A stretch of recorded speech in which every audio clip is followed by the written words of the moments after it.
Halo, assalamualaikum. Ketemu lagi di channel Wasil Aje. Kali ini saya akan membagi resep nanas goreng. Sebelum itu, jangan lupa subscribe, like, dan komen ya. Langsung aja yuk. Ini bahan-bahan yang kita butuhkan. Bahan-bahannya adalah coklat mesis atau terserah mereknya apa saja, 1 buah nanas segar direndam air garam, 10 buah kulit lumpia.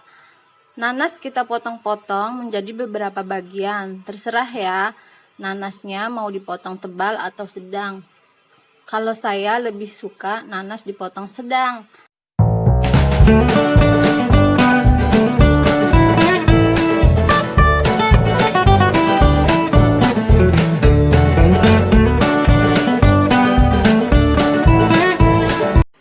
Jika nanas sudah dipotong-potong semua, lalu kita rendam dengan air garam ya, beberapa menit saja. Kemudian nanas kita bungkus dengan lumpia dan taburi dengan coklat mesesnya. Kemudian kita gulung-gulung seperti halnya kita membuat piscok ya teman-teman. Ya. Lakukan itu semuanya sampai nanasnya habis terbungkus.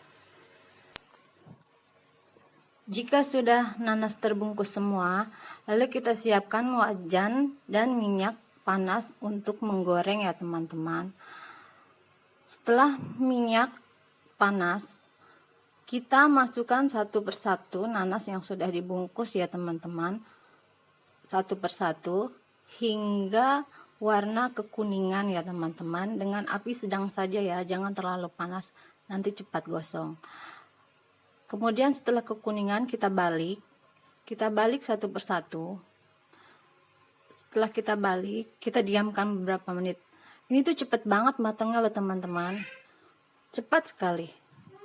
Setelah matang dan agak kecoklatan, angkat nanas, lalu tiriskan ya teman-teman dari minyak. Itu agar minyaknya tidak berlebihan saat kita makan. Nanas goreng coklat siap untuk dimakan dengan rasa yang bervariasi. Ada manis, ada asin, ada gurih, ada rasa segar dari rasa buah nanas asli. Oke teman-teman, sampai di sini resep dari saya. Jangan lupa ya, share juga ke media sosial Anda dan subscribe di sini ya teman-teman. Terima kasih.